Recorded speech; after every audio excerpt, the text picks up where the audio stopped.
The lights hit me, blinding and brilliant. The jumbo screen loomed overhead, echoing the cheers of fans below. Around the rink, people in jerseys filled the seats. An organ played a lively hockey tune, filling the air with anticipation. Down on the ice, players warmed up, sticks cracking against the boards, pucks flying in chaos. The sights, the sounds, the energy. I was hooked. Instantly, I became a fan. Ridiculous, Fondling Cardboard!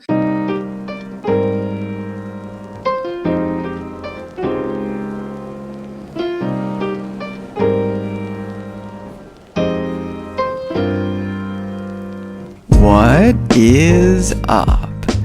Welcome back to Fondling Cardboard. I'm your host, Mike Lakusta, aka the Coyotes card collector. That's right, it's your boy, the golf card collector, with a bit of a hockey twist in today's episode, but I have to warn you, it's not just going to be an episode about hockey or the Arizona Coyotes. This isn't the first time I've had an episode dedicated to them. This is an episode about collecting. Fandom over a sport, a team, a player, just in general, collecting in a way so that you will cherish those cards forever. Now, these were some of the main topics that I kind of covered in my first ode to the Arizona Coyotes, way back in February of 2024. So basically exactly 1 year from today. And spoiler alert, the team that I was obsessed with at that time in my life and collecting journey no longer exists. The boys have packed their bags. They're off to Utah now. So the very foundation that the topic I was discussing back then, it was built on this foundation that crumbled. And how can I now cherish a team and those cards forever if they're scrubbed from the league? Now just a cliff note in the NHL history books. My goal with this episode is to reflect back on my collecting experience with the Arizona Coyotes, to uncover lessons from going through fandom, hardship, and collector's dilemmas.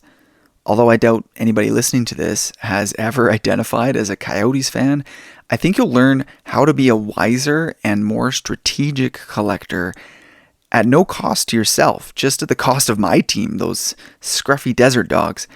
I know a lot of listeners are from the United States, and especially being golf fans, because a lot of my listeners enjoy golf, might not be familiar with hockey. So just imagine that I'm talking about another sport that you love. For a lot of you, that'll probably be a football team.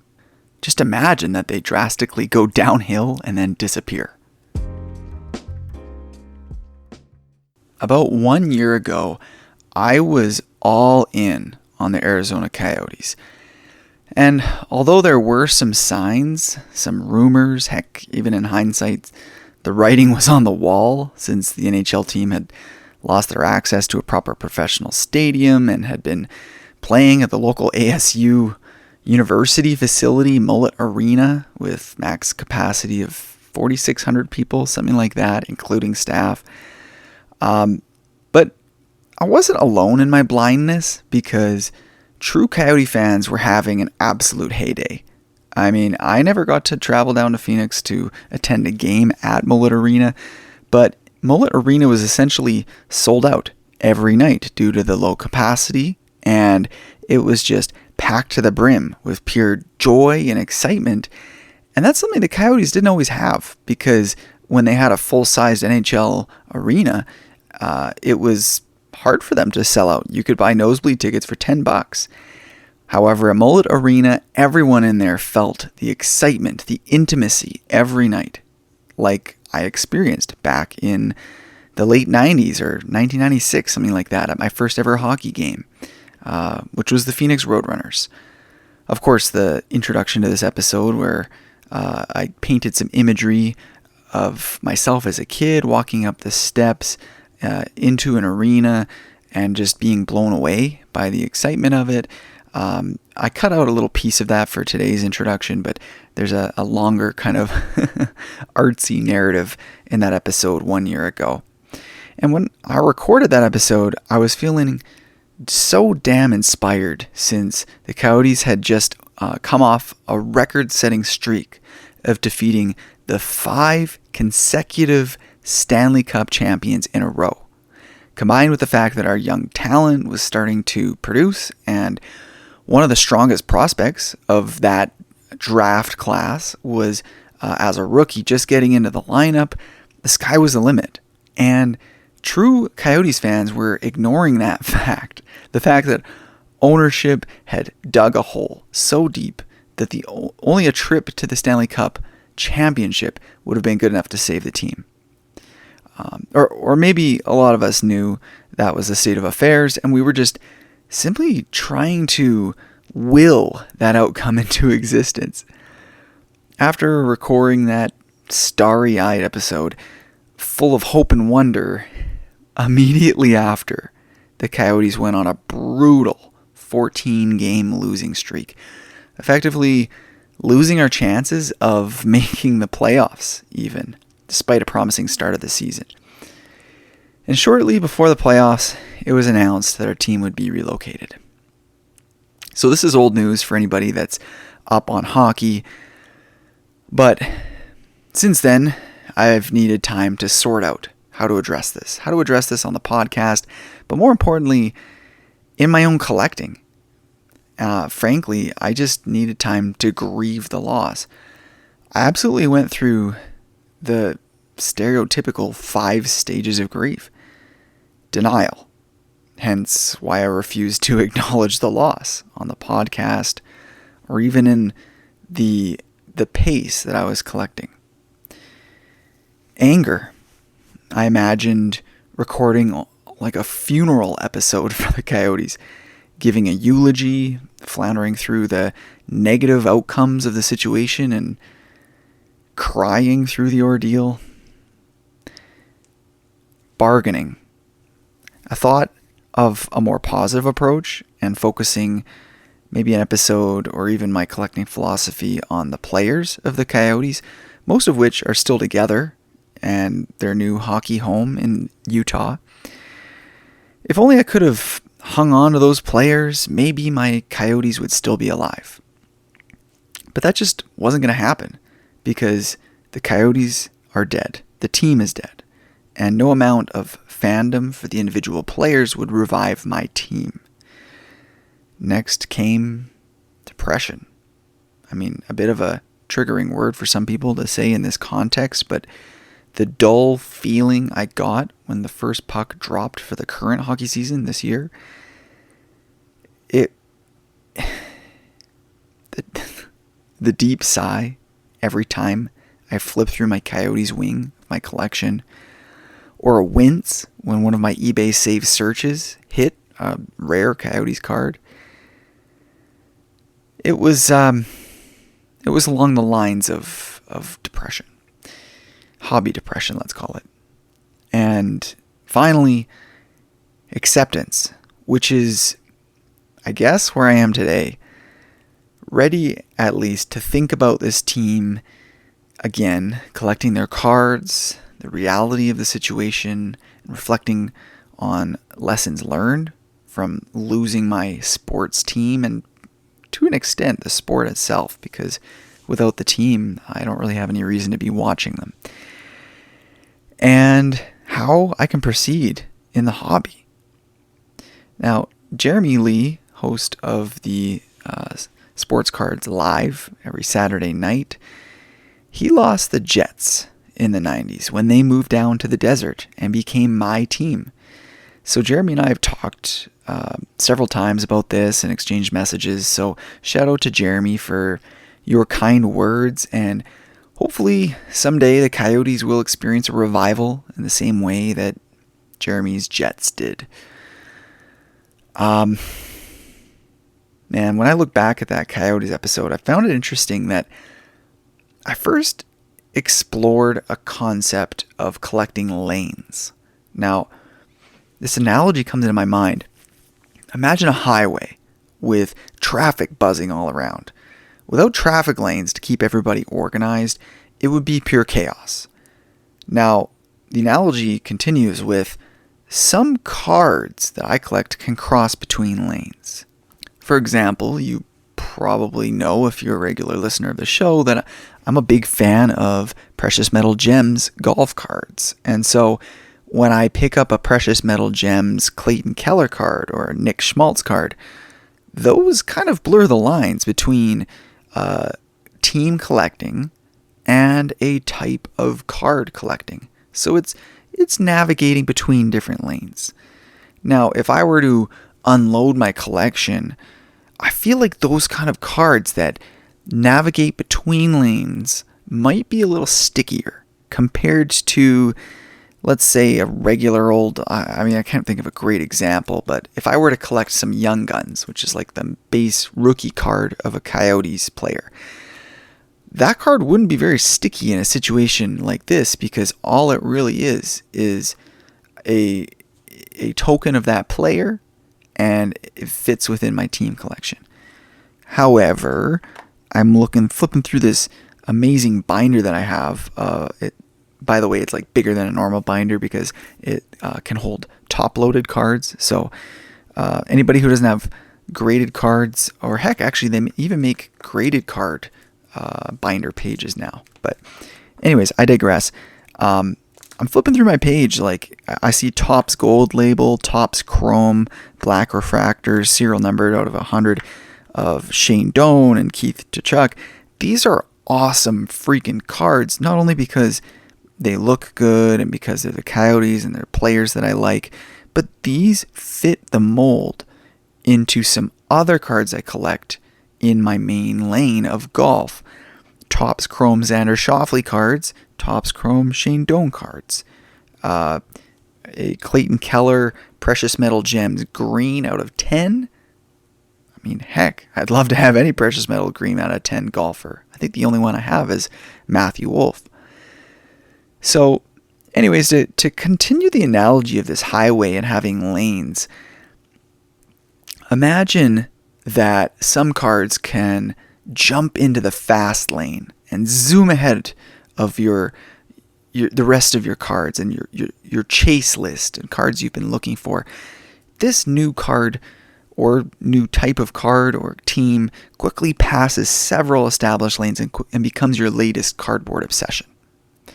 But what happens when that new obsession crosses the median and has a head-on collision with reality? Does it stop in its tracks? Do you sell all those cards? Or is there a way to revive the lane, the fandom, and keep the motor turning? Maybe more like a steady locomotive that can't be derailed, instead of this finicky cardboard car zooming about analogy. As with everything in this hobby, it depends on your collector's compass.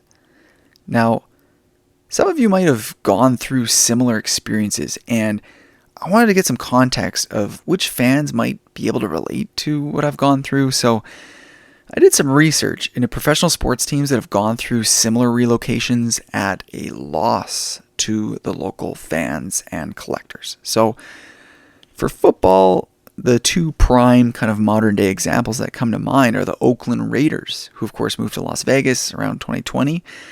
And the Raiders moved due to a stadium issue, a better financial opportunity in Vegas, obviously. They now play at the, the Allegiant Stadium? Anyways. Now the other example is St. Louis Rams moving back to Los Angeles in 2016. Because after a 20-year stint in St. Louis, there again, to do with the stadium negotiations and market considerations, their time was up. So before I move on to another sport, a moment of silence for you Oakland and St. Louis fans. Now, I would be very curious to hear from you guys, you Oakland and St. Louis fans. How did you navigate this, both in your fandom and in collecting? Do you continue to watch those Las Vegas Raiders or LA Rams? Are you collecting their cards? Are you sticking with the old ones? Or are you just dumping everything? And actually, before I move on to other sports, if there's any Coyotes fans listening, man, I'd love to hear from you. Are you guys following the Utah Hockey Club? Are you still collecting Coyotes cards? Or is it over? All right, moving on to basketball. Seattle Supersonics moved to Oklahoma City in 2008, renamed to the Thunder. That was basically to do with an arena upgrade as well in Seattle. So remains a bit of a contentious issue. Not only just generally speaking, all these examples have to do with arenas and facilities, but particularly in Seattle, it's often discussed as a potential destination for future expansion. So best of luck with that for Seattle listeners. Next one is actually close to heart for me because my first ever NBA game was a Vancouver Grizzlies game. So in 2001, the Vancouver Grizzlies moved to Memphis, kept their name. So it was basically due to a low attendance and financial struggles, which was exacerbated by the weak Canadian dollar at the time. Man, that's not a good thought that comes to mind because I was a Grizzly fan as a kid. I had a Grizzlies jersey. I loved the colors. I do not follow Memphis. So that is a potential indication on my future fandom for Utah Hockey Club. And lastly, we've got a couple examples from baseball in the MLB. The Montreal Expos, another Canadian team that had to relocate south of the border to Washington, D.C. in 2005. The Expos became the Nationals after ownership issues, lack of sustainable fan base in Montreal, and Washington embraced the team. They become a centerpiece of their urban redevelopment. And then last, we have the Oakland Athletics moving to Las Vegas. Another Las Vegas team. I mean, the Golden Knights is another NHL example. Actually, no, that wasn't a good example because it was a new franchise as opposed to a relocation. But anyways, the Oakland Athletics are expected by 2028. So it's an upcoming move spurred by the poor attendance and stadium issues. Again, it just sort of mirrors this trend of franchises relocating to more financially lucrative markets. So my heart goes out to you, athletics fans. If by some wild occurrence they could go on a deep playoff run or whatever, I know nothing about MLB really other than Dodgers, Yankees, etc. But if the Athletics can have a solid turnout, maybe 2028 things might turn out different. I don't know. I'll hold out hope on behalf of you Oakland fans. So seems like a pretty consistent trend is that their relocations are often driven by factors like stadium disputes or financial incentives or promise of a stronger fan base in new markets. So I wanted to just, summarize those of you who might be going through the same thing I did. Now, I kind of thought about hitting on some key milestones of the Coyotes dynasty, but I've already kind of hit on the whole sports aspect of this topic. I don't want to beat that to death, and I think a lot of you are here for the cardboard. So I'll just mention the 2012 playoff run where the Desert Dogs were underdogs and they made it to the conference finals.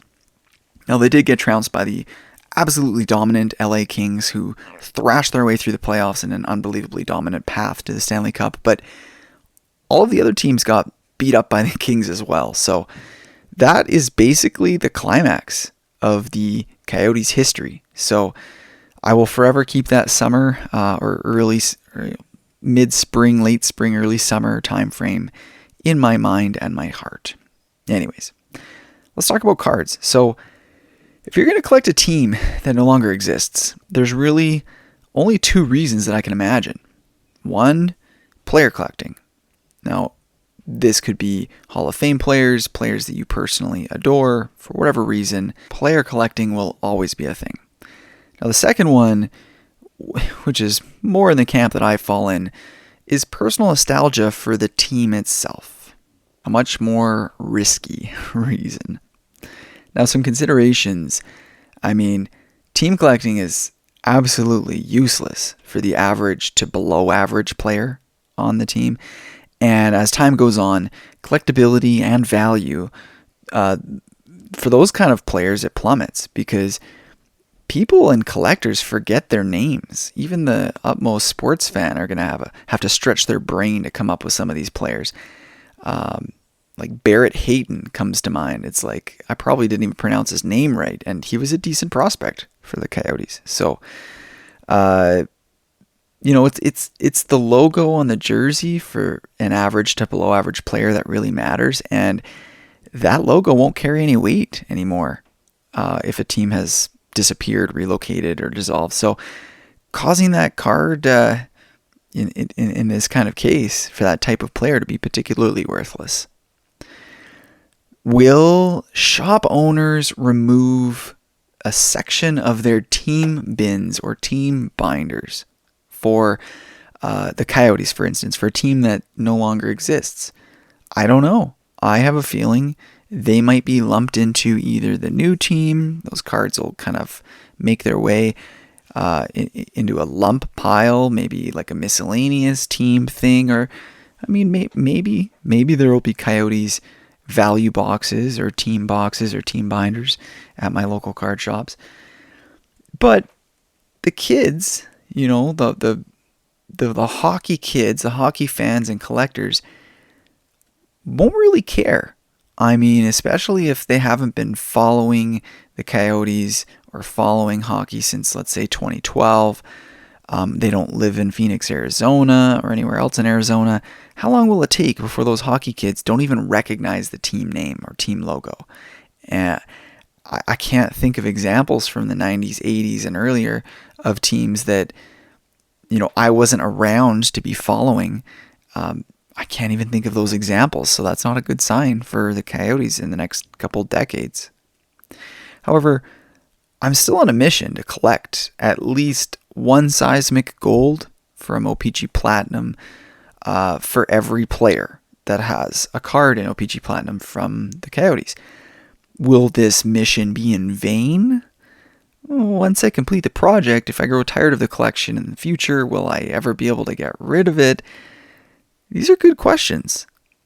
There's most certainly risk with continuing this project, but I find solace in the fact that these cards are now going to be selling for less money than before, so I can afford more of them.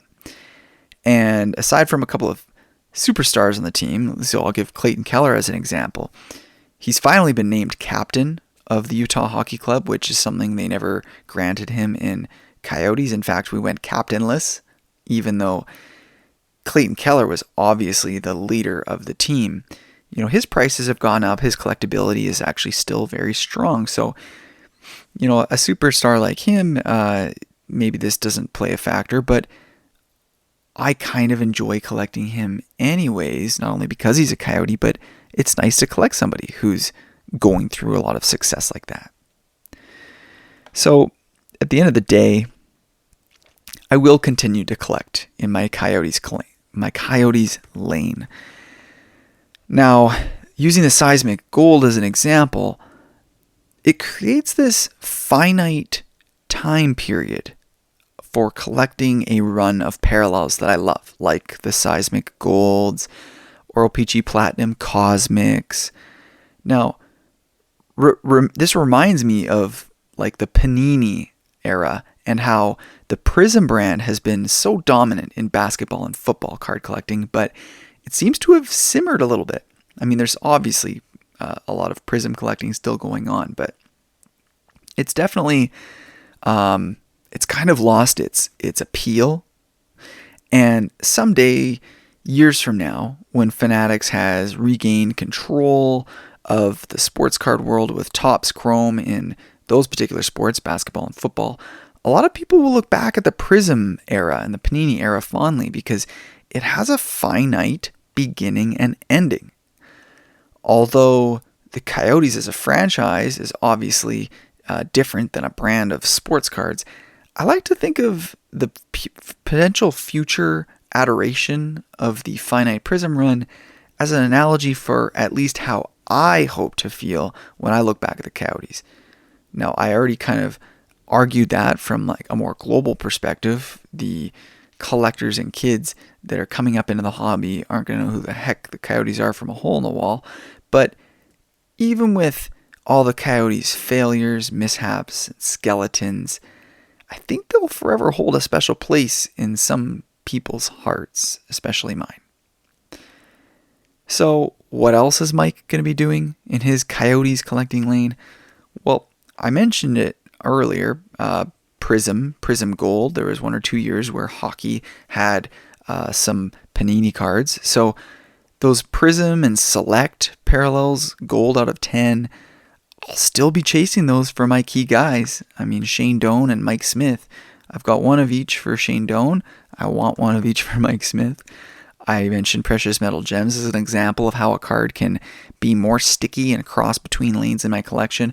I'll absolutely still be going after those. You know, I've got the first page in this top loader binder is full of shiny stuff, and there's 4 beautiful Precious Metal Gems sticking right out to me. And I mean, I'll still collect those Topps Chrome hockey from the late 90s and early 2000s, the Cosmic OPG Platinum parallels, and any fancy patches and autographs that steal my attention and make me smile. And that's basically been my mission all along with my Coyotes collecting. So it really seems that just based on my feelings, it's not going to go away. In fact, I'm even feeling this itch that still needs more scratching for these wacky, shiny 90s Coyotes cards. I gave Gold Label and Topps Chrome shout-outs, but what about Pinnacle Epics? There's this amazingly vibrant, shiny Keith Tkachuk Epic Season card that's, I looked it up. I think I bought it for a couple dollars at my local card shop in the value bin. I looked it up on eBay, and these things can easily sell $5, $10. So, they're cards that are old and have held on to value, and it's for a guy that's not around in the league anymore. So that kind of stuff. Why do I like that? I mean, these are the OGs, the original gangsters of the team, and I almost feel like these original players carry more weight now that a chapter has closed, and heck, like the whole series finale of the Coyotes, if it was a Netflix show, has ended. So people like myself can no longer look towards the horizon of a team, look towards growth and development and hopeful for great things, but rather we look back at the origins of this story with reminiscence and nostalgia. And for that reason, when a team disappears, I think it's the founding fathers of the team that draw intrigue. So Shane Doan is another great example, and he's always been my guy. Like, regardless of what would happen with the team, he and Mike Smith, who's a bit of an exception to this particular lesson I'm getting to, but it's guys like Jeremy Roenick and Keith Tkachuk that have jumped into my floodlights recently, and the types of cards have kind of expanded into brands that I wasn't even familiar with before, like this Pinnacle card or In the Game used, and I'm sure there's several others that I'm going to be learning about soon. So that's for the most part the lessons that I've learned. I wanted to kind of talk a bit about how my collection is shaped, because I talked about these shiny OPG Platinum cards, Seismic Golds. I've got some green out of 10, some Precious Metal Gems, some tops and whatnot. But as I flip through my binder, there's these 2 pages that really stand out as kind of being the oddball, eclectic grouping. So, a Mike Smith Prism autograph, a Sign of the Times by Upper Deck, a rookie quote book autograph of Shane Doan, random, marquee rookies of random Coyote. I can't even pronounce his name because it's Russian. I just have it because it's got a black border and it looks cool. Okay, like Star Rubies, but they don't look like proper Star Rubies. Pageantry like kind of a flamboyant type of parallel. This is all stuff that I almost forgot I had or didn't pay a lot of attention to when I was really enjoying following my team in action. But now that my team is in the rearview mirror, this stuff stands out to me. It's just, I enjoy flipping through, savoring each moment with each card. So with that, I'll hit on some of my favorites. I've got, this is almost like the card of the week spotlight kind of thing, because I've kind of faded on that segment, but I've got a rookie auto, beautiful card of Clayton Keller from O-Pee-Chee Platinum, and it's serial number out of 50, but it's not Seismic Gold, it's the red parallel, because the Seismic Gold rookie autographs are out of 25. I've got another card, speaking of stickiness that crosses lanes, a chronology card by Upper Deck of Clayton Keller, Diamond Relic. And this one's serial numbered out of 9, which is, of course, Clayton Keller's his jersey number. I've got an awesome freaking Shane Doan patch autograph out of the Cup. The Cup is like the top of the line hockey set. And by the way, all of these are just kept in magnetic one-touch holders. Like, I don't need these cards graded. And I'll get to that in a second. But I flip through this. I've got a pile of Mike Smith patch cards, low serial numbered, 2 autograph cards. It's like, what's it called? Prime number sakes. So one of them is a 4 with Mike Smith's autograph on the patch on the number 4. The second one is a 1 with a Mike Smith autograph on the number 1 on these giant patches. Of course, Mike Smith's number was 41. So these are, some examples of cards that I really, really enjoyed collecting when I followed the team, and I still absolutely love them. Now, I mentioned that these are magnetic one-touch holders and not graded. Now, honestly, I wonder, and I second guess myself with regards to grading, because I grade a lot of my golf cards, and actually a lot of my collection is graded. And that makes sense in terms of preserving the condition of the card in case you do want or need to resell something later on. If it's graded, it's a lot easier to move because it's very clear about the condition. And if it's got a high grade, then it carries a premium price. For hockey, I have a single graded card, and that's a 2013 Panini National Treasures Mike Smith base numbers patch card. It's serial numbered out of 41. Of course, that's Mike Smith's jersey number. And man, it's a Gem Mint 10. It's a thick card, so it's got like a thick PSA slab, and it's got an older style of PSA slab. The back of the label is all blue.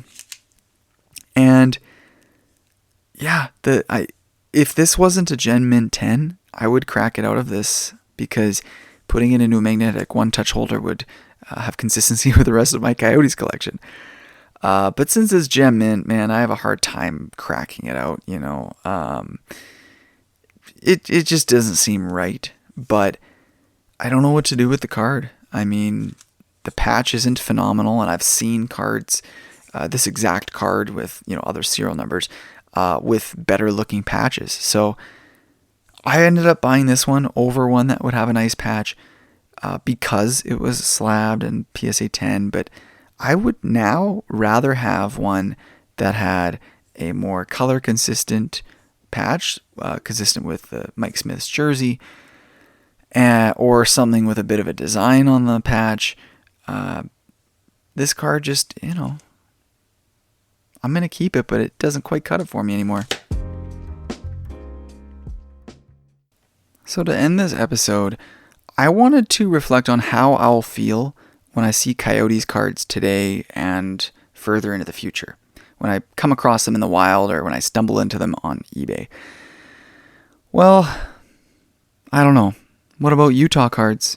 Currently, 2024 Upper Deck hockey cards are coming out with Coyotes jerseys, but they've already started writing Utah Hockey Club as the team name, which is, it always gives me a puzzled look when I come across them. And honestly, I don't know how I'm going to feel about all this in the future, but I know that right now, I remain fully dedicated to my Coyotes collecting lane. I'm grateful for the time I had with the team, and I'll continue to collect their cards for as long as that brings me joy.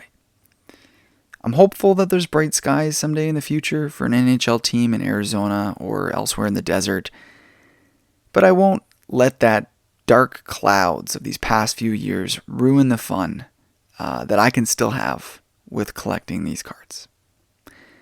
Hope you guys managed to get some value out of these reflections and lessons that I've learned.